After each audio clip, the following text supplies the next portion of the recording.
UK.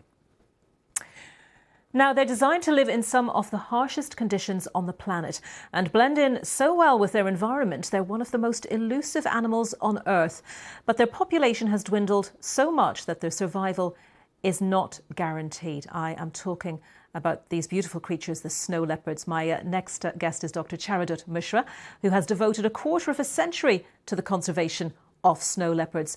You're very welcome. Thank you for joining us. And you're going to be receiving an award tonight. It's from the Whitley Awards for your work on conservation, specifically of this beautiful animal. I'll talk about that award in a minute. Congratulations. But first of all, it took over a decade before you actually saw one of these snow leopards for yourself. Tell us about that moment. Yeah, it's for, firstly, thank you for having me. It's for, not for no reason that they're called the grey ghosts of the mountains. And I had been working in this landscape for 10 years, like you said. I had not seen one cat. And on one particular day, I had been on this really long hike, and I'd just fallen into the river. Just slipped and fell, cut myself, bruised. I was completely wet. And then we were climbing this steep gorge, and I was periodically waiting to catch my breath and scanning through my binoculars. And suddenly, in my field of vision, what I thought was a rock that suddenly moved. And it turned out to be my first snow leopard sighting. So it was brilliant. What a moment. When I returned to the village, somebody said, if you really wanted to see a snow leopard, you should have jumped into the river 10 years ago. Given how elusive they are, how difficult it is to actually see them, do even experts like yourself have any idea how big the population is that's left? We actually don't. And part of the reason is because until, let's say, 10 years ago, we did not actually have the technology or access to the technology that allowed us to estimate their populations.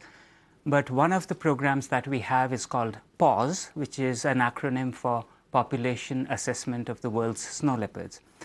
And under that program, we are collaborating with more than 40, 50 organizations and governments of all the 12 countries where you have snow leopards.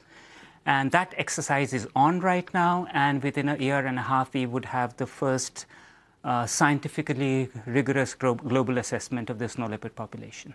Okay, well, you're getting this award because of your approach to your conservation work, which has been described as an outstanding conservation practice. It's called the Partners Principle. Tell us about how it works.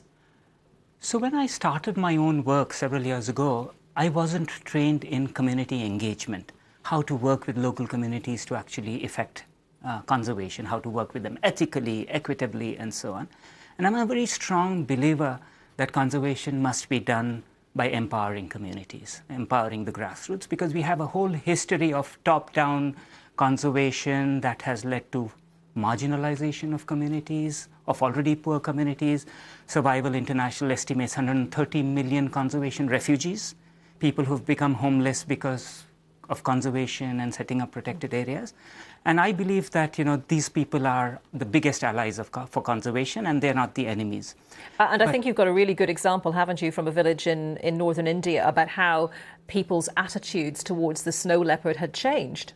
Absolutely. When I started my work, a snow leopard had been killed.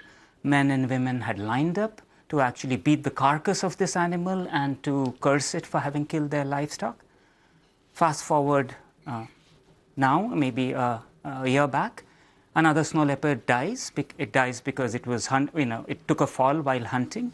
And this time, the villagers actually have gone and helped retrieve the carcass, cremated it, said prayers for it, and offered it the Buddhist flag, Buddhist scarf, which is actually typically offered to revered guests and to the gods. So that's kind of the power of engaging with communities for conservation. Why is it important to save the snow leopard in a wider ecological sense, Doctor? Firstly, this is it is nature at its perfection. 3 billion years of evolution to produce what we see. It's an animal uniquely adapted to the cold and harsh environment. They are able to hunt in this really vertical landscapes. Amazing animal. But what it represents is perhaps, as important. These are snow leopard habitats, they are water towers. The glaciers, the river systems, they are water towers of Asia. They feed a third of humanity.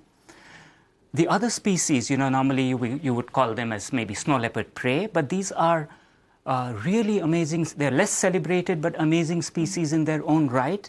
These are the wild sheep and goats from which our domesticated animals have come. So we have actually a very, very strong cultural tie. Livestock, as you know, changed the course of human evolution.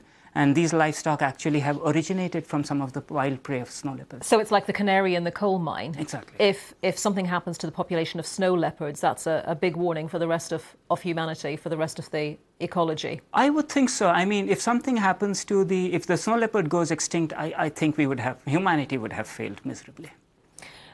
Just finally, your prize money tonight, I believe, £100,000. That's going to go back into your work. What are you going to do with it? So I had written a book in 2016-17, which is called The Partners Principles for Community-Based Conservation. It essentially provides a framework for people, for conservationists to go out and actually engage effectively, work effectively, as well as ethically with local people. And with this money, what we are going to do is we have a training program, which we created from that book. And this money is going to actually train conservationists to take this approach to all continents so that conservationists can, typically they don't have access to this kind of trainings. I didn't have when I was starting my conservation career. So this is really for assisting others, and I'd be able to actually work with the Whitley Alumni Network as well, which is a really, really powerful group of 200 conservationists making a difference locally in, across the global south. Dr. Charudutt Mishra, pleasure to talk to you. Congratulations again on your reward, and thank you very much for coming in to talk to us. Thanks very much.